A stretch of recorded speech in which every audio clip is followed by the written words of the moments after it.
चलिए देखिए, कल हम लोग शुरू किए थे इलेक्ट्रिक लाइन्स ऑफ फोर्स के बारे में। ध्यान सुनिए, पहले शुरू से बोल रहे हैं। तो इलेक्ट्रिक लाइन्स ऑफ फोर्स के बारे में बताया गया था कि इलेक्ट्रिक लाइन्स ऑफ फोर्स एक इमेजिनरी लाइन्स है।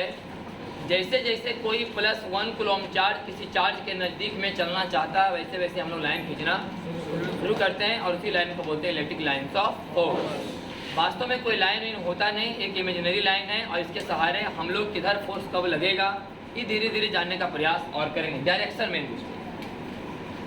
तो परिभाषा के तौर पर लिखा दिया गया था कि electric lines of force are imaginary lines along which an isolated unit positive charge moves. Isolated charge का मतलब है सिंगल चार्ज जिसके अलावा कोई यहाँ पर दूसरा चार्ज, इसको बोलते हैं आइसोलेटेड। आप लोग पढ़ेंगे आइसोलेटेड सिस्टम, आइसोलेटेड सिस्टम मैंने उसके अलावा आपको दूसरा सिस्टम नहीं। तो हो गया आपका डिफिनेशन। फिर बताए थे कि अगर कोई प्लस चार्ज होगा तो इसके चलते इलेक्ट्रिक लाइन से फोर्स का डायरेक्शन कहाँ होगा, बाहर। और अगर कोई चार्ज क्या है माइनस, तब इसके चलते इलेक्ट्रिक लाइन से फोर्स कहाँ होगा, अंदर की ओर। अगर कोई मान लिया जाए कि पॉजिटिवली चार्ज वायर है, इसके चलते इलेक्ट्रिक लाइन से फोर्स कहाँ होंगे, बाहर की ओर। और अगर ये वायर निगेटिवली चार्ज है कोई रॉड, इसके चलते इलेक्ट्रिक लाइन से फोर्स अंदर की ओर। फिर आपको दिखाया गया था एक प्लस चार्ज और एक माइनस चार्ज का, कि प्लस और माइनस रहेंगे तो इसके बीच में इलेक्ट्रिक लाइन से फोर्स का डायग्राम कुछ ऐसा हो, प्लस से माइनस की।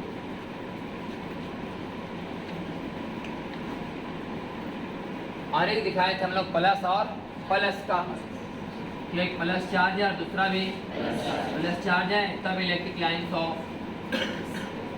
फोर्स का जो डायग्राम है इस तरीका से।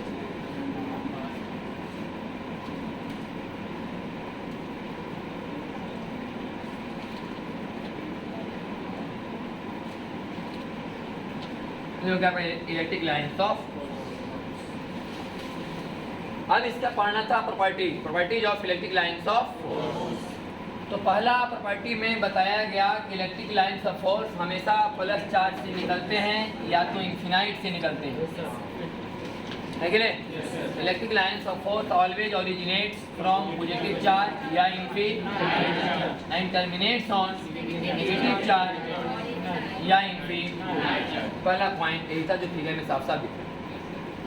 दूसरा पॉइंट था कि tangent at any point on electric lines of force. जैसे कि मान लिया जाए हमें इलेक्ट्रिक लाइन ऑफ फोर्स है हमारा, जैसे कि किसी पॉइंट पर हमने क्या खींचा है, टेंजेंट खींचा। वास्तव में इस पॉइंट पर अगर कोई +1 कूलम का ही रास्ता ही इलेक्ट्रिक लाइन ऑफ फोर्स का, तो +1 कूलम का ही रास्ता है। यहाँ पर रखे थे +1 कूलम को, ऑटोमेटिक जाना शुरू किया इस रास्ता से इधर। तो जब ये यहाँ था कि इस पर ही बल इधर लगा रहा होगा और ये माइनस इसको इधर खींच रहा होगा, लेकिन +1 कूलम ना तो इधर गया ना तो इधर गया कुछ इधर, है कि नहीं। जो अभी हमें लग रहा है कि इलेक्ट्रिक लाइन ऑफ फोर्स के इस बिंदु पर खींचा गया क्या है, टेंजेंट, जो हमारा रिजल्टेंट इलेक्ट्रिक फील्ड इंटेंसिटी का डायरेक्शन बताता है। दूसरा पॉइंट यही था कि tangent at any point on electric lines of force gives direction of resultant electric field intensity. कि विद्युतीय बल रेखाओं की किसी बिंदु पर खींची गई स्पर्श रेखा रिजल्टेंट मतलब परिणामी विद्युतीय क्षेत्र की तीव्रता की दिशा को दर्शाएगा, डायरेक्शन, रिजल्टेंट डायरेक्शन को दर्शाएगा।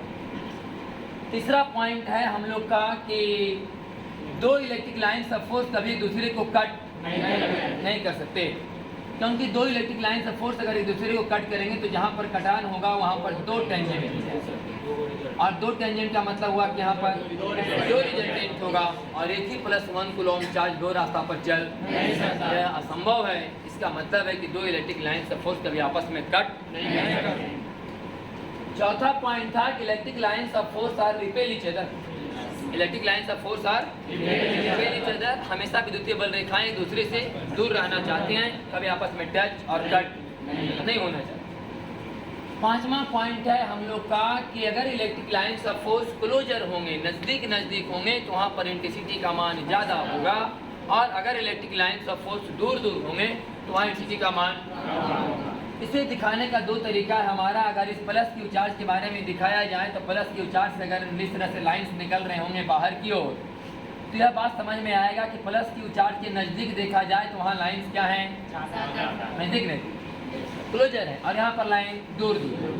तो इस रीजन में देखा जाए तो इंटेंसिटी का मान कम होगा, और इस रीजन में देखा जाए तो इंटेंसिटी का मान। इसका दूसरा एग्जाम्पल यह भी बताया गया था कि मान लीजिए कि इलेक्ट्रिक लाइन ऑफ फोर्स ऐसे चल रहा है कि नहीं?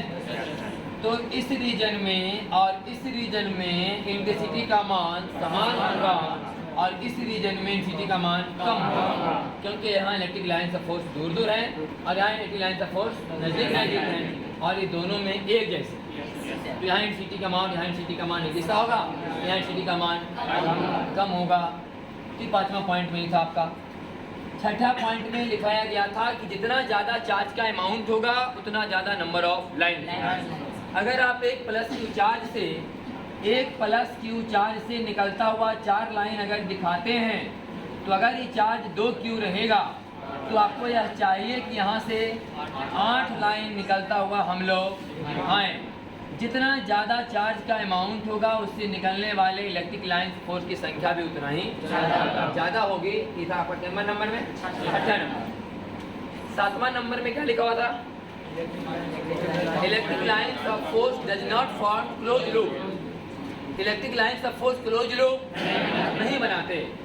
इलेक्ट्रिक लाइन्स ऑफ फोर्स कभी क्लोज लूप नहीं बनाते। इस बात को समझने के लिए हम सबसे पहले यह बात बताएं कि हम कूलॉम फोर्स के बारे में यह जानते हैं कि कूलॉम फोर्स कैसा फोर्स है, कंजर्वेटिव। और कंजर्वेटिव फोर्स के द्वारा किया गया वर्क डन रास्ता पर डिपेंड नहीं करता, सिर्फ इनिशियल और फाइनल पोजीशन पर डिपेंड करता है, work done by conservative force. और हमें पता है कि कूलॉम फोर्स एक कंजर्वेटिव फोर्स है।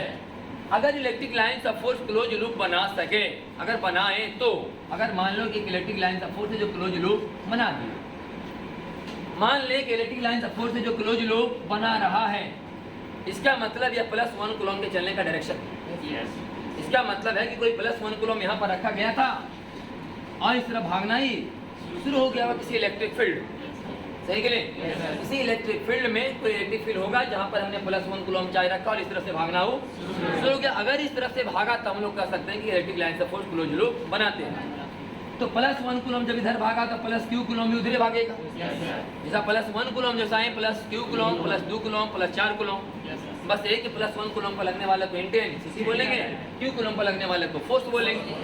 अब ये बात तो पक्का है कि ये जो है आपका इलेक्ट्रिक लाइन्स ऑफ फोर्स है। यह बात मान के बना रहे हैं कि electric lines of force close loop बनाते हैं, और यह बात साबित करने जा रहे हैं कि नहीं बनाते। कोई भी चीज़ का साबित करना है कि नहीं बनाते तो हम लोग साबित करने के पहले बनाते हैं, और इस बात को साबित करके गलत हो रहा है। तो हम लोग मान लिए जैसे भी हम लोग दिखाते हैं कट नहीं करते, हमने कट करके दिखाया आपको, और साबित करके अगर कट करेंगे तो गड़बड़ी हो रहा है, इसका मतलब कट। तो वही बात यहाँ समझा रहे हैं कि electric line of force close loop नहीं बनाते, अगर बनाएंगे तो क्या गड़बड़ी होगा। अगर ये क्लोज लूप बना दिए इसका मतलब है कि इलेक्ट्रिक लाइन ऑफ फोर्स का डायरेक्शन कौन देगा, इनका टेंजेंट, इनका तो ये टेंजेंट इनका दे रहा है इलेक्ट्रिक लाइन ऑफ फोर्स का डायरेक्शन। ये बात हम लोग पढ़ लिए दूसरा नंबर में ही कि tangent electric line of force का डायरेक्शन बता रहा है। तो इसका मतलब बल का डायरेक्शन है ना भाई, इसका डायरेक्शन नहीं बल का, फोर्स का। इंटेंसिटी मतलब क्या भाई, कूलॉम पर लगने वाला बल, q कूलॉम की भाषा में बोलेंगे तो फोर्स, बल का डायरेक्शन है। और ये जो चार्ज पार्टिकल जिधर जा रहे हैं उसका डिस्प्लेसमेंट भी तो उधर ही है ना। अगर डिस्प्लेसमेंट देखा जाए तो जैसे जैसे जा रहा है होगा डिस्प्लेसमेंट, सर्कुलर मोशन में कोई बोले यहाँ बताओ डिस्टेंस का डायरेक्शन तो इधर होगा डिस्प्लेसमेंट भी। तो अगर थोड़ा थोड़ा पार्ट में देखा जाए तो जिधर फोर्स है उधर डिस, इस हिसाब से अगर इसका पूरा बर्डन निकाला जाए तो आएगा फोर्स × 2πr, फोर्स × जबकि हमें ये बात का पता है कि work done by conservative force का मान क्या आना चाहिए, 0 जाना चाहिए। ये कंजर्वेटिव फोर्स है, क्लोज लूप में इनका बटन का मान 0 आना चाहिए था, लेकिन 0 नहीं रहा। इसका मतलब क्लोज लूप नहीं बनाए। अगर ये क्लोज लूप बनाते और इनका मतलब मैंने क्लोज लूप बना रहे नहीं बना उससे मतलब नहीं, अगर इनका बटन का मान कितना आता, 0 आता, तो हम लोग समझ जाते कि वास्तव में क्लोज लूप बनाए, क्योंकि कूलॉम फोर्स एक कंजर्वेटिव फोर्स है, और कंजर्वेटिव फोर्स जो है डिपेंड करता है इनिशियल और फाइनल पोजीशन पर। आपने अगर चार्ज को जहाँ चलाना शुरू किया अगर वहीं लेके आए हैं तो बटन का मान 0 होना चाहिए, क्योंकि इनिशियल पोजीशन भी और फाइनल भी। बटन का मान आ रहा है कितना, q × 2πr। या बराबर होगा ना क्यूवी, क्यूवी गुना 2πr या फोर्स इंटू 2πr, ये 0 के बराबर नहीं। इसका मतलब है क्लोज लूप बनाने वाली बात सही नहीं। बस समझ कि नहीं? तो मोटा मोटी यहाँ पर ये समझना है कूलॉम फोर्स है कंजर्वेटिव फोर्स, इस बात का ध्यान रहे। और कंजर्वेटिव फोर्स के द्वारा किया गया वर्क डन पाथ पर डिपेंड नहीं करता, इनिशियल और फाइनल पोजीशन पर डिपेंड करता है। दिखाया गया था कि मान लो इनिशियल पॉइंट है और यहाँ से यहाँ तक चार्ज को लाने के बहुत सारे रास्ते हैं, 1A2, 1B2, 1C2। तो button by 1A2, button by रास्ता 1B2 और बटन बाई रास्ता 1C2 सभी मान क्या आएंगे? बराबर है। ये हो गया आपका पॉइंट नंबर 7 ना। 8 नंबर में हम लोग पढ़े थे कि किसी कंडक्टर के अंदर में कोई इलेक्ट्रिक लाइन्स ऑफ फोर्स नहीं होता, चालक के अंदर में विद्युतीय बल रेखाएं नहीं होती, क्योंकि चालक के अंदर में Ct का मान 0 होता। वास्तव में हमने एक इलेक्ट्रिक फील्ड पहले से तैयार किया, एक प्लस प्लेट लिया और एक माइनस प्लेट, और बीच में क्या तैयार हो गया? Electric field.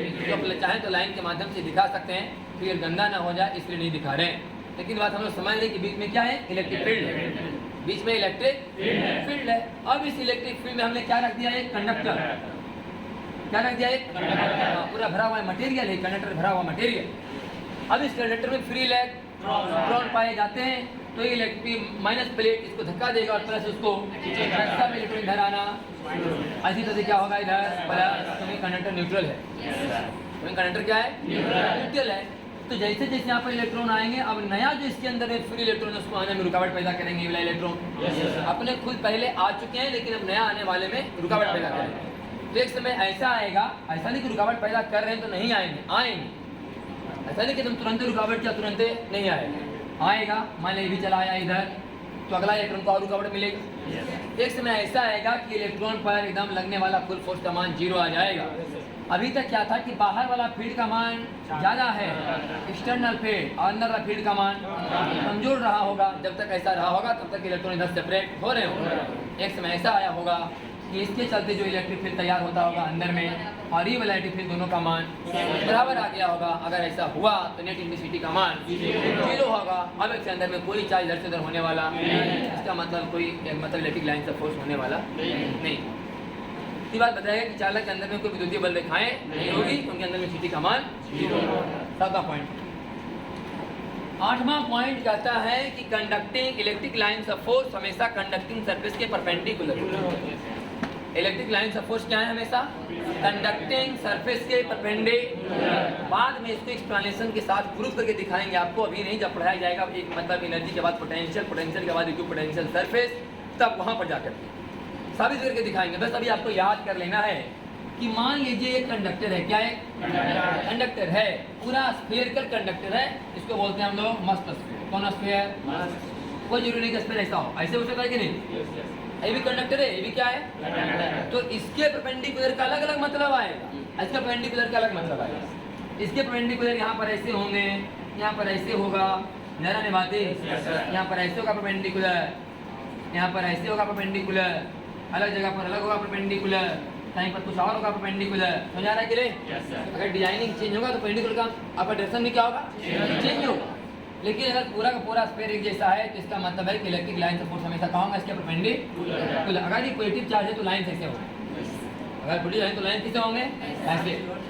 और अंदर में नहीं ना होता है, कंडक्टर के अंदर में इलेक्ट्रिक लाइन का फोर्स नहीं होते, लेकिन कंडक्टिंग सरफेस के परपेंडिकुलर होते हैं। अभी दोनों बात को हम एक ही फिगर में दर्शा रहे हैं, जिसमें दोनों बात का पता चलेगा कि कंडक्टर के अंदर में कोई इलेक्ट्रिक लाइन का फोर्स नहीं है, और साथ ही साथ पता चलेगा कि इलेक्ट्रिक लाइन का फोर्स कंडक्टिंग सरफेस के परपेंडिकुलर। अभी बस याद कीजिए कि परपेंडिकुलर हैं, बाद में प्रूफ करके दिखाएंगे परपेंडिकुलर वास्तव में क्यों। तो मान लिया जाए ये कंडक्टर है और यहाँ से जा रहा था कोई इलेक्ट्रिक लाइन ऑफ फोर्स, जा रहा था, कंडक्टर से होकर जाने वाला था, लेकिन कंडक्टर से होकर के जाएगा नहीं।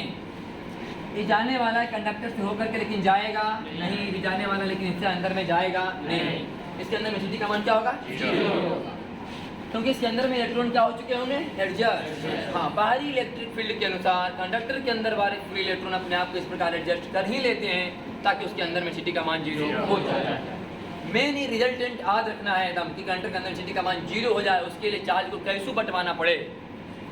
इसके अंदर में चार्ज को किसी तरह से बंटवारा करवाना पड़े, हमको करवाना है ताकि अंदर में सिटी का मान जीरो हो जाए। ऐसा नहीं कि चार्ज का बंटवारा कुछ और ढंग से हो गया है अब जीरो नहीं हो पाएगा, नहीं, जीरो होना ही मेन पॉइंट। जीरो होगा ये गारंटी है, उसके लिए अब जो एडजस्ट होना वो एडजस्ट होगा, ये एडजस्ट होने वाली बात ये गारंटी की जीरो होना ही है। तो यहाँ से जब भी मतलब दिखाया जाता है कि ऐसे चल रहा है कि तो पूरा गोला है भाई, तो किसी गोला का लंब कौन कहलाता है? गोला की त्रिज्या, गोला की त्रिज्या। तुम लोग दर्पण वर्पण पढ़ता होगा 10वीं क्लास में कि एक गोला होता है कांच का खोखला गोला, इसको काट दिया तो क्या बन गया? एक मिरर, एक तरफ से पेंट करो, है कि नहीं? और ये क्या है? इसका नॉर्मल भी है, ये क्या है? मन करे तो नॉर्मल है कि नहीं? ये नॉर्मल है कि नहीं? हाँ, यहाँ से अगर लाइट आके यहाँ दिखाएंगे तो इसको नॉर्मल बोलेंगे हम लोग। सेंटर से गुजरने वाला हर एक लाइन क्या कहलाता है? नॉर्मल। तो इसका नॉर्मल ऐसे होगा नहीं, इसका मतलब इलेक्ट्रिक लाइन सपोज जब यहाँ पर आएंगे ना थोड़ा सा ऐसे होगा, ले कहाँ जा रहे हैं? सेंटर की तरफ, लेकिन अंदर में होंगे नहीं। हमेशा सरफेस के परपेंडिकुलर, जहाँ पर कंडक्टिंग सरफेस होगा वहाँ पर क्या होंगे? हमेशा उसके परपेंडिकुलर होंगे। हाँ, ई वाला कहाँ निकल जाएगा? एकदम सामने, क्योंकि तो परपेंडिकुलर है ये तो जा ही रहा है सेंटर से, सही कि नहीं? और यहाँ वाला जो जा रहा है यहाँ से ऐसे झुकेगा ये, बस में है कि नहीं? ऐसा नहीं कि तुम बोले करके दिखाओ एक्सपेरिमेंट की होने वाली बात नहीं है। ये बताए ना कि इमेजिनरी चीज है, क्या है? इमेजिनरी चीज। ऐसा नहीं कि करके देखेंगे हाँ हो रहा है कि नहीं हो रहा। तो यहाँ से ऐसे जाएगा, सुना रहा कि नहीं? ऐसे ही निकलेंगे यहाँ से इलेक्ट्रिक लाइन्स ऑफ, ऐसे दिखाया जाए। जो ये दोनों बात को एक साथ एक्सप्लेन कर रहा है कि अंदर में नहीं होंगे लाइन और होंगे तो सरफेस के परपेंडिकुलर, ठीक है ना? क्या नंबर हुआ ही? 8 9 खत्म हो गया। और है 10वां नंबर में लिखा हुआ है कि parallel and equidistance electric lines of force shows uniform electric field. अगर कोई बोले आपको कि यूनिफॉर्म इलेक्ट्रिक फील्ड खींचो तो आपको ऐसे खींचना हो, ठीक है ना? पैरेलल एंड इक्विडिस्टेंस, ऐसे वाला खींचना है, ऐसे वाला नहीं।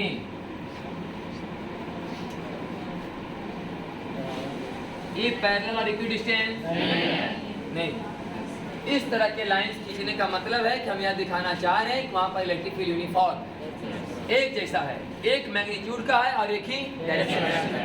एक मैग्नीट्यूड का नहीं है लेकिन एक डायरेक्शन में है।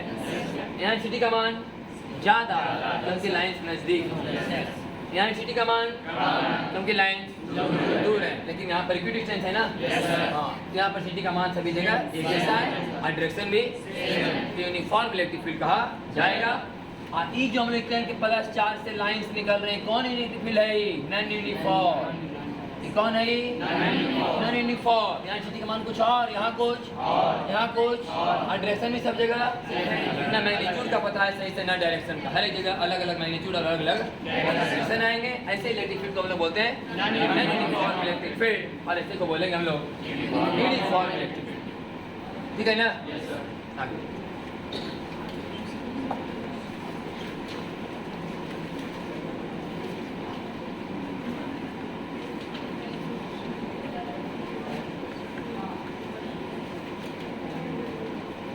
इसमें जो 12th लेवल में क्वेश्चन आता है कभी कभी लिखने के लिए आएगा कि इलेक्ट्रिक लाइंस ऑफ फोर्स के 3 गुणों को लिखें। 2 से 3 नंबर में 3 गुण का लिखने के लिए आएगा, या तो आएगा लिखने के लिए कि विद्युतीय बल रेखाएं क्यों एक दूसरे को प्रतिच्छेद नहीं करती। इन दोनों में से सवाल जनरली आता है। अब आए कुछ कंसेप्ट है, क्वेश्चन है तो हम लोग देखेंगे। तो नंबर क्या है? 96। हाँ, क्वेश्चन है, देखिएगा। एक क्वेश्चन है कि एक इक्विलैटरल ट्रायंगल के 3 कॉर्नर पर 3 चार्ज रखे गए हैं, +Q +Q सही भुजा।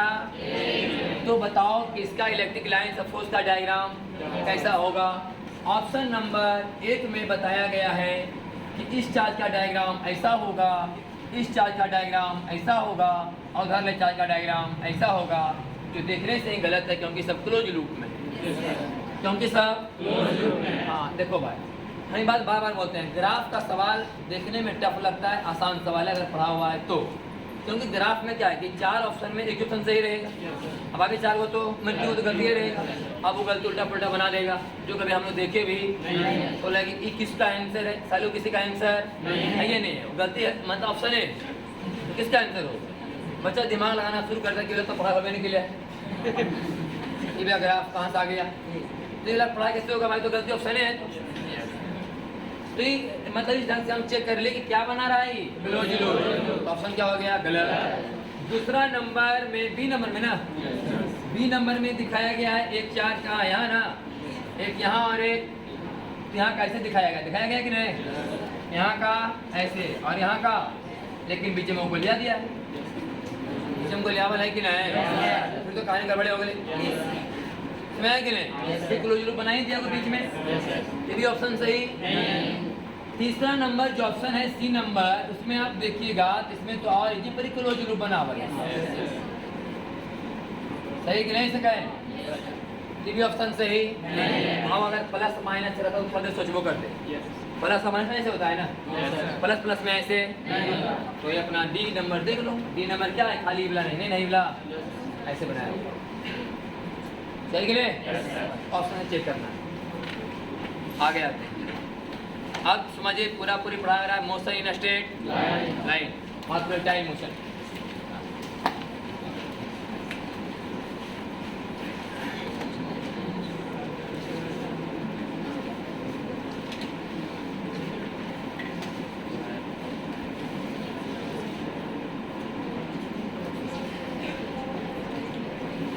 मान लीजिए कि इस पूरा बोर्ड पर एक यूनिफॉर्म इलेक्ट्रिक फील्ड हमेशा क्या हो रहा है, चल रहा है, यूनिफॉर्म इलेक्ट्रिक जिसका मान कितना है ई न्यूटन पर कूलॉम, ई न्यूटन पर कूलॉम का एक इलेक्ट्रिक फील्ड हमेशा चालू है, जिसको हम उस तरीक़ा से दिखा रहे हैं जैसा हमने भी पढ़ा था कि parallel and equidistance electric lines of force uniform electric field को दर्शाते हैं। इसीलिए हम लोग 2-4 को लाइन ऐसा खींच देते हैं ताकि आप समझिए कि इस पूरे बोर्ड पर क्या चल रहा है, इलेक्ट्रिक लाइंस ऑफ फोर्स चल रहा है। कोई इधर होगा प्लस प्लेट, कोई इधर होगा माइनस प्लेट, जिसके बीच में एक इलेक्ट्रिक फील्ड चालू है जिसका मान है ई न्यूटन पर। तो मान लीजिए कि इस इलेक्ट्रिक फील्ड में हमने एक प्लस चार्ज को रखा, इस इलेक्ट्रिक फील्ड में हमने क्या रखा है, एक प्लस चार्ज। अभी प्लस चार्ज किधर जाएगा, बोले +1 कूलॉम किधर जाता था, बोले +1 कूलॉम जिधर जाता था वही तो इलेक्ट्रिक फील्ड का डायरेक्शन है कि नहीं। वास्तव में ये अब हम लोग उल्टा बोलेंगे कि जिधर इलेक्ट्रिक लाइंस ऑफ फोर्स है उधर जाएगा प्लस चार्ज, वास्तव में जिधर प्लस चार्ज गया था उधर को हमने इलेक्ट्रिक लाइंस ऑफ फोर्स बोले, जिधर +1 कूलॉम दौड़ना शुरू किया उसी को हमने बोला इलेक्ट्रिक लाइंस ऑफ फोर्स। अब इलेक्ट्रिक लाइंस ऑफ फोर्स जब भी कभी खींचा हुआ मतलब नजर आ जाए तो समझ लीजिए कि बता रहा है कि पॉजिटिव चार्ज पर बल लगने का ही डायरेक्शन है, +1 कूलॉम नहीं बोले, क्या बोलेगा, पॉजिटिव चार्ज पर बल लगने का ही डायरेक्शन है, क्योंकि 1 कूलॉम पर इधर बल आता था तो 2 कूलॉम पर इधर लगेगा ना भाई, क्योंकि चार्ज क्या है बल, तो बल कितना लगेगा इस पर, QE बल बराबर, और अगर मान लिया जाए कि इसमें मास से भागा दे दिया जाए तो QE/m, ऐसे इतना ऐसी डायरेक्शन से चार्ज पार्ट के चलना शुरू करेगा, सही कि नहीं। तो बताओ कि t समय के बाद कितना चाल पकड़ लेगा, आप लगा सकते हैं v बराबर u प्लस, पूरा motion in straight line solve होगा यह मान करके कि motion with constant acceleration, motion में न चार्ज का मान बदलेगा न इलेक्ट्रिक फील्ड बदलेगा, क्योंकि यूनिफॉर्म बोल दिए पहले ही हम, और इलेक्ट्रॉन का मास भी चेंज होने वाला बात, चार्ज का मास भी चेंज होने वाला बात नहीं है। हाँ, एक बात समझना कि बहुत हाई वेलोसिटी से जा रहे हैं, उस सभी अभी इग्नोर करना है, ठीक है। 5, 10, 15, 20, 50, 40, 100, 50 ऐसे चल रहा है सब। तो ये हो गया कांस्टेंट एसी, तो निकाल सकते हैं कि t समय के बाद वेलोसिटी क्या हो जाएगा, t सेकंड में कितना दूरी तय करेगा। ऐसा सही फॉर्मूला आप लोग लगा सकते हैं, बराबर ½ t और v² बराबर u² प्लस, है कि नहीं। इस बात को यहाँ इग्नोर कर दिया गया है, किसको, ग्रेविटेशनल फील्ड को। अगर ग्रेविटेशनल फील्ड के बारे में चर्चा आएगा तो फिर एक प्रोनाउन काम करें कहाँ, नीचे जी, और तब जाके साला कहीं बीच में कोना आएगा आंसर, अंदर √g का स्क्वायर प्लस √q/m के स्क्वायर का, ऐसा सवाल बनेगा, सवाल में साफ साफ लिखा हुआ रहेगा कि ग्रेविटेशन को क्या किया गया है, इग्नोर किया गया है। सिर्फ इलेक्ट्रिक फील्ड का प्रभाव है वहाँ पर, गुरुत्वाकर्षण का प्रभाव नहीं है। अब गुरुत्वाकर्षण का प्रभाव नहीं है, इसका मतलब इसमें मास से नहीं है। चलिए पहले इसमें मास का होना अलग बात है और इस पर मास का प्रभाव होना अलग बात। अगर इसको अंतरिक्ष में लेके चले जाए तो मास है कि नहीं? वेट नहीं, वेट नहीं है, वेट ही फील नहीं करेगा, लेकिन मास थोड़ी ना रहेगा, मास तो हमेशा रहेगा। तो चार्ज पार्टिकल समझो वहाँ रखा हुआ है जहाँ गुरुत्वाकर्षण नहीं है, तो इसमें मास थोड़ा नहीं होगा। मास है लेकिन कोई बल एक्स्ट्रा काम नहीं, इसके चारों तरफ कोई दूसरा मास नहीं है जो कि गुरुत्वाकर्षण बल लगा सके। इसका मास तो अपना हरबे करे। कितना मजा रहता है ना कि इसमें मास है, इसका मतलब गुरुत्वाकर्षण होबे करेगा। mg नीचे दिखाना ही दिखाना है। mg में जो g आता है इसके अपने कारण से थोड़े आता है, तो किसी और कारण से आता है। तो हम दिखाते हैं इस पर mg, तो जो g लिखते हैं उस g में से कोई रोल है? उस g में पृथ्वी का रोल है। उस g में मान किसका लिखाता है? पृथ्वी का। gm बटा इसका अपना कोई लेना देना नहीं। तो इसका मतलब ही नहीं कि हर एक वस्तु में मास है तो हर एक बार दिखा ही देंगे mg। तो सवाल तय करे कि mg दिखाना है या नहीं दिखाना है। अगर आप वहाँ पर गुरुत्वाकर्षण का चर्चा है तो mg दिखाएंगे, नहीं तो नहीं दिखाएंगे। ऐसा नहीं कि हम है दिखा दो mg डायरेक्ट, बस में गिरे। तो यहाँ पर गुरुत्वाकर्षण के बारे में कोई चर्चा नहीं। इस कहानी इसमें क्या क्या आएगा? यदि किसी चार्ज पार्टिकल को इलेक्ट्रिक फील्ड के पैरेलल फेंका जाए, इलेक्ट्रिक फील्ड के हाँ पैरेलल मतलब इधर भी और है कि नहीं, इधर फेंका जाए सब फार्मूला चेंज, S बराबर ut माइनस और v स्क्वायर बराबर u माइनस स्क्वायर। क्योंकि जब इधर फेंकेंगे प्लस क्यू चार्ज पे तो बलवा तो इधर लगेगा ना, तो तुरंत का मान इमेज जो है घटता चला जाए। मैंने क्या मैंने आपका वेलोसिटी का मान घटता चला जाए, ठीक है। आप किसी भी वस्तु को गुरुत्वाकर्षण के समानांतर फेंकिए, नीचे या रास्ता स्ट्रेट लाइन होगा, लेकिन एक तरफ चाल बढ़ेगा, एक तरफ चाल मास पॉजिटिव होते हैं कि नेगेटिव? पॉजिटिव से। देखिए आप मास को फील्ड के तरफ वेलोसिटी का मान बढ़ेगा, फील्ड के अपोजिट चार्ज प्लस एक माइनस ए फील्ड की तरफ फेंको वेलोसिटी का मान वेलोसिटी इंक्रीजेज, फील्ड का उल्टा फेंको वेलोसिटी का मान रास्ता क्या होगा? Straight line. रास्ता क्या होगा? Straight line. You R motion in straight line. अब इस वस्तु को फेंको फील्ड के परपेंडिकुलर। आइए पोटाइल मोशन में, पोटाइल मोशन में गुरुत्वाकर्षण कहाँ काम कर रहा है? अब फेंकते कहाँ है हम लोग? फील्ड से कई डिग्री पर? 90 डिग्री पर ना। अब इस कहानी को बेहतर ढंग से समझाने के लिए हम इलेक्ट्रिक फील्ड का डायरेक्शन को थोड़ा चेंज कर देते हैं ताकि आपको अच्छा फील आए। इसे भी समझा सकते थे। मान लो कि इलेक्ट्रिक फील्ड कहाँ है? ऊपर से जैसे आप लोग गुरुत्वाकर्षण को अच्छा से समझ पाते हैं। गुरुत्वाकर्षण कहाँ है? नीचे। तो अच्छा फीलिंग आएगा। इलेक्ट्रिक फील्ड कहाँ है? नीचे। अब इस इलेक्ट्रिक फील्ड में किसी ने किसको फेंका? Charge particle. कैसा चार्ज पार्टिकल को? प्लस। तो मान लिया हमने यहाँ से प्लस क्यू चार्ज भेजो सिटी दे दिया यू, लेकिन यू से सामने थोड़े ना जाएगा, इस पर एक बल लगेगा क्यूवी। कौन बल लगेगा? क्यूवी। और तुरंत क्यूवी भाई एम, क्यूवी भाई जैसे हम लोग पढ़ते हैं वहाँ पर जी लगता है, वैसे यहाँ क्यूवी भाई और रास्ता ऐसे बदल जाए। समझ गए?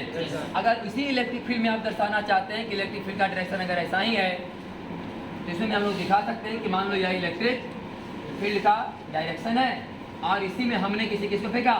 Charge particle. कहाँ फेंका? परपेंडिकुलर। इलेक्ट्रिक फील्ड के परपेंडिकुलर, इलेक्ट्रिक फील्ड के परपेंडिकुलर कहाँ फेंक सकते हैं? मान लिया हमने ऊपर फेंका, तो फेंका हमने ऊपर ही भाग जाएगा ऐसे। सही गए? फेंका है हमने ऊपर, भागेगा ही इधर, इधर है कि नहीं? अगर प्लस तो कहाँ फेंको तो भी भागेगा उधर ना भागते। प्लस के ऊपर बल कहाँ लगते हैं? हमेशा फील्ड की तरफ। तो तुरंत कहाँ पैदा होगा? फील्ड की तरफ। आप फेंकिएगा इधर, इधर आएगा उधर हो जाएगा, इधर आएगा वेलोसिटी से इधर जाएगा एक्सीलरेशन। समझ गए? तो और अगर यहाँ पर किसको फेंके हम लोग, कहाँ फेंकेंगे? तो कहाँ भागेगा? इधर, क्योंकि माइनस चार्ज पर बल लगेगा फील्ड के अपोजिट। है कि नहीं? फील्ड होने का मतलब हुआ कि बड़ी कौन चार्ज है साहब? आई बड़ी कौन चार्ज है? तब ना फील्ड है इधर से उधर। यहाँ पर है माइनस, तो माइनस माइनस को प्लस करेगा, इधर फेंकाएगा। या ऐसे फेंको तो भी नहीं फेंकाएगा। तो हम लोग कभी कभी दिखाते हैं कि मान लो एक प्लेट है, कौन प्लेट प्लस, नीचे कौन प्लेट माइनस, इलेक्ट्रिक फील्ड चालू है एकदम ई न्यूटन पर कूलम, और किसी ने 20 से 4 पार्टिकल को क्या किया, फेंक दिया, तो 4 पार्टिकल सामने जाएगा, कहाँ आएगा ये, ऐसे ना, प्रोजेक्टाइल मोशन करेगा, प्रोजेक्टाइल। तो सवाल है कि यदि किसी चार्ज पार्टिकल को इलेक्ट्रिक फील्ड के परपेंडिकुलर फेंका जाए, रास्ता कैसा होगा, बोले पारा, सही कह रहे। यदि किसी चार्ज पार्टिकल को इलेक्ट्रिक फील्ड के पैरेलल फेंका जाए तो रास्ता कैसा होगा, स्ट्रेट लाइन, स्ट्रेट लाइन। यदि किसी चार्ज पार्टिकल को इलेक्ट्रिक फील्ड के परपेंडिकुलर फेंका जाए, पर अब इलेक्ट्रिक फील्ड कहाँ है, हम फेंक कहाँ रहे हैं, सामने, कैसा चार्ज था ये, अगर ये चार्ज क्या रहेगा, कहाँ भाग जाएगा, ऊपर। बाद में हम लोग इसी एक्सपेरिमेंट से पहचानेंगे कौन अल्फा पार्टिकल है और कौन बीटा पार्टिकल है, कौन प्लस पार्टिकल है और कौन, उसका नेचर पकड़ में आएगा जब हम लोग पढ़ेंगे रेडियो एक्टिव। तो क्लियर हुआ कि नहीं। अब सवाल देखिए इस पर, पहले सवाल है कि एक प्लेट है, क्या है, प्लेट, ध्यान सुनिए आप, एल लंबाई का एक प्लेट है, एल लंबाई का एक प्लेट है, ऊपर भी और नीचे भी, ऊपर वाला प्लेट पर प्लस चार्ज है, नीचे वाला प्लेट पर माइनस चार्ज, और यहाँ से कुछ ऊंचाई पर यहाँ पर एक चार्ज पार्टिकल है प्लस क्यू, जिसे हमने फेंक दिया कितना चार्ज से, डी चार्ज, कितना ऊंचाई से फेंक रहे हैं, मान लो डी ऊंचाई से या एच ऊंचाई से कुछ मान लो, तो कितना स्पीड से फेंका जाए इसको ताकि प्लेटवा में टकराए नहीं, जस्ट पार कर जाए, जस्ट हाँ, इतना चाल से फेंको ताकि प्लेटवा को जस्ट पार कर जाए, इतना चाल से फेंको ताकि प्लेट को जस्ट पार कर जाए, प्लेट में टकराना नहीं चाहिए। ये तो पक्का है कि सामने फेंके तो कहाँ गिरेगा ही, नीचे, जैसे गुरुत्वाकर्षण नीचे काम कर रहा है, हम बॉल को फेंकते हैं सामने गिरता है धीरे धीरे, वही काम हो रहा है। इलेक्ट्रिक फील्ड कहाँ है, नीचे, प्लस चार्ज को हमने फेंका तो बल कहाँ लगेगा, नीचे, लेकिन वेलोसिटी कहाँ जा रहा है, तो सामने जाएगा, वेलोसिटी से नीचे जाएगा ऐसे। अगर आपको डायरेक्ट फार्मूला याद है प्रोजेक्टाइल मोशन का, तो हम लिख देते हैं कि y बराबर gx² / 2u²। Projectile of first kind का एक फार्मूला था, y बराबर gx² / 2u², और हम बताते थे कि रट्टा मारो y बराबर एक्सीलरेशन x² / 2u², y बराबर एक्सीलरेशन x² / हो गया इलेक्ट्रोस्टैटिक्स, y बराबर q / mx² / 2u²। जो काम पहले जी कर रहा था वो काम यहाँ कौन करेगा, q / m, ये इतना ऐसे काम करेगा यहाँ इलेक्ट्रिक फील्ड के चलते, सही करे, q / mx² / 2u², y का मान पता रहेगा, l का मान निकालना रहेगा, सही करे, l का मान देल रहेगा, देल है ना, क्या निकालना हम लोग को, यू का मान निकल जाएगा, भाई देल रहेगा, कितना ऊंचाई से फेंकना है, कितना लंबा प्लेट को पार करवाना है, कितना इलेक्ट्रिक फील्ड है, कितना चार्ज है, मास है, सब पता रहे, खाली कौन पता रहेगा, यू का मान निकलेगा अपना, सुना कि नहीं। तो पेज नंबर कौन बना हुआ, 98 हो गया ना क्लियर, 98 भी और 99 भी नहीं हुआ,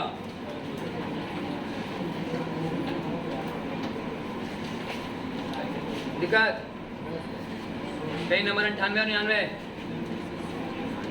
99 का नीचे देखो साहब, 99 का नीचे देखो, देखो सवाल क्या क्या है, आओ सुनो भाई, इसमें जो सब पढ़ने मिलेगा, जैसे कि वाला 4 पढ़ गए ना, क्यों इसको माने किसी ने 20 का स्पीड दे दिया, 20 का स्पीड इलेक्ट्रिक फील्ड की तरफ की उल्टा, उल्टा ना, इलेक्ट्रिक फील्ड का उल्टा ना दिए, तो ये धीरे धीरे रुकेगा कि नहीं, बताओ कितना दूरी के बाद, लगाएं फार्मूला, v² बराबर u² - 2a, समझ आया कि नहीं। अगर निगेटिव चार्ज क्या रहेगा तो सवाल मैंने से पूछेगा, अगर 20 का स्पीड इसको दे दिया जाए तो बताओ कितना दूर चलने के बाद ही रुक जाएगा, v² बराबर u² - 2a, रुकेगा ना, हाँ ये सवाल है 99 पेज में है। एक सवाल आप देखिए पेज नंबर 99 में, अच्छा सवाल है, करके दिखा रहे हैं।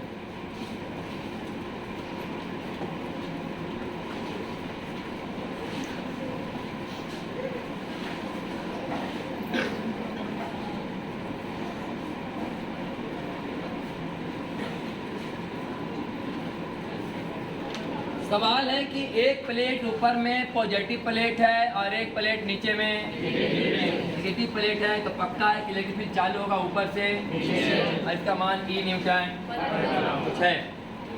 और इन प्लेटों के बीच की दूरी कितना दिया गया है? D। प्लेटों के बीच की दूरी D। कह रहा है कि कहाँ पर से एक माने प्रोटॉन और एक इलेक्ट्रॉन को छोड़ा जाए, किस जगह पर से दोनों को छोड़ा ताकि दोनों एक साथ टक्कर मारे, ये नीचे और ये ऊपर, है कि नहीं? प्लस चार्ज कहाँ जाएगा? इलेक्ट्रिक फील्ड की तरफ, और माइनस चार्ज तो कहाँ से छोड़ें? जगह बताइए, x का मान बताइए, दूरी बताइए x कि नीचे वाला प्लेट से कितनी ऊंचाई पर जाकर के दोनों वस्तु को छोड़ा जाए, पॉजिटिव और नेगेटिव वाला को, ताकि जब वहां से जब चलें तो समान समय में टक्कर मारे। जब इलेक्ट्रॉन यहाँ टक्कर मार रहा होगा उसमें प्रोटॉन यहाँ टक्कर मारेगा, सही कि नहीं? तो मान लें कि 30 सेकंड में टकराया, 30 सेकंड में टकराया, तो ई कितना दूरी तय किया? और ई अगर हम इलेक्ट्रॉन का सॉल्व करें या फिर पहले किसका? प्रोटॉन का, तो क्या लिखाएगा यहाँ से? x बराबर x UT मतलब तो जीरो, तो चार्ज जीरो होगा। x बराबर हाफ E बटा MP mass of proton, mass of proton into T का। और इलेक्ट्रॉन का जब सवाल सॉल्व करेंगे तो क्या लिखाएगा? G माइनस x बराबर U बराबर तो जीरो, UT खत्म, हाफ E बटा ME, E बटा और T का। अब मन करे तो यहाँ से कुछ मान निकाल के यहाँ पर पुट कर दो x वाला, है कि नहीं? तो यहाँ से T का मान निकल जाएगा, अगर T का स्क्वायर का मान पुट कर देगा यहाँ से तो x का मान निकल जाएगा। दो मान निकल सकते हैं यहाँ से, T और x। समझ आया कि नहीं? समीकरण लिखा हुआ है x बराबर हाफ E बटा MP T स्क्वायर और D माइनस x बराबर हाफ E बटा ME T स्क्वायर। इलेक्ट्रॉन है तो इलेक्ट्रॉन का मास अलग होगा और प्रोटॉन का मास अलग होगा। नहीं नंबर 100 क्लियर हुआ? है क्लियर? ये नंबर 100 भी करवाए ना, यही वाला dx square by 2u square. वही सब हल्का का सवाल है, आओ 101 से।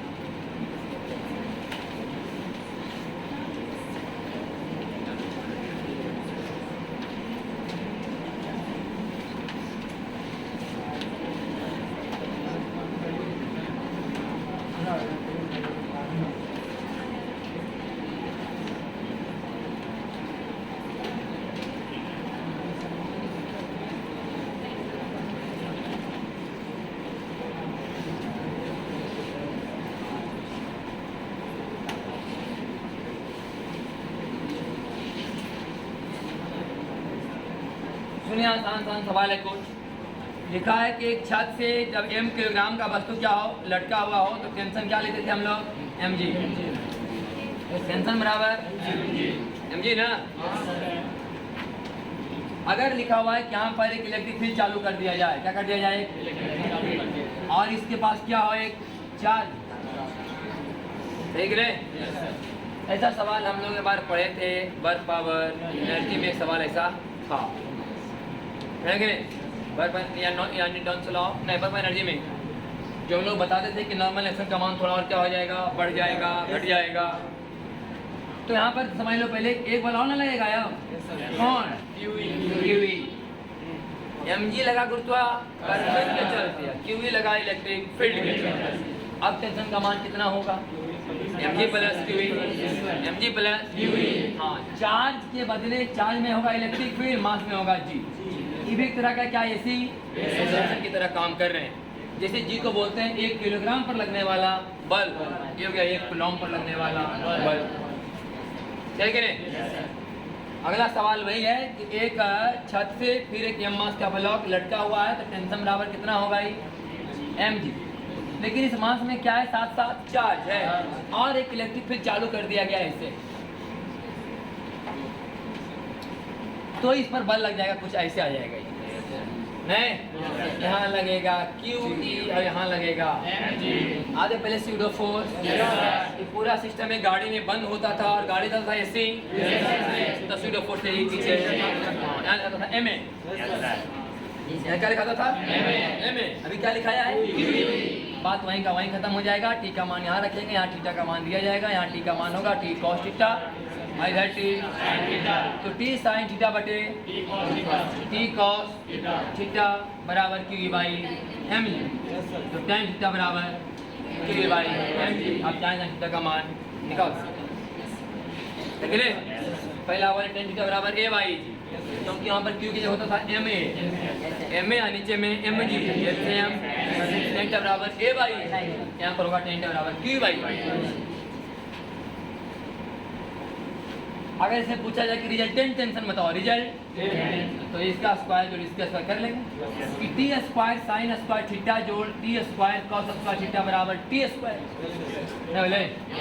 बराबर क्यू का स्क्वायर प्लस एम जी का स्क्वायर, टी बराबर क्यू का स्क्वायर प्लस एम जी का स्क्वायर।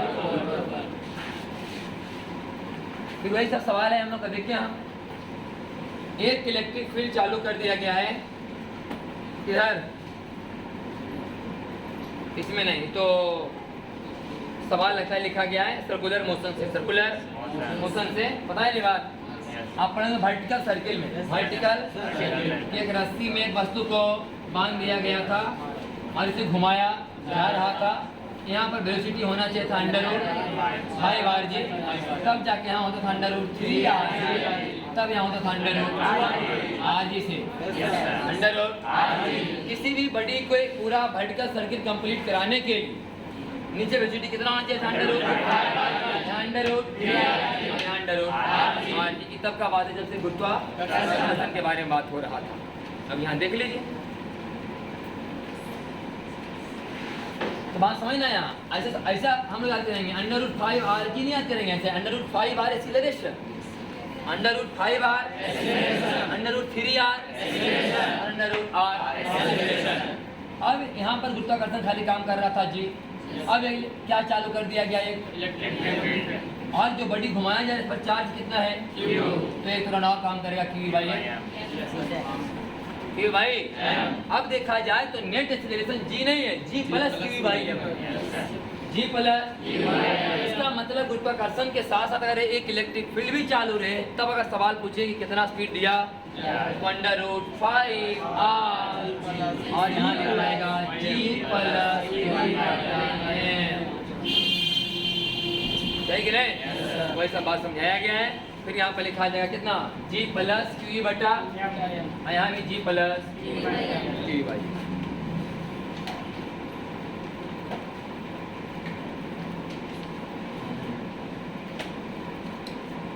एक अच्छा सवाल है, खत्म हुआ ठीक कर लो।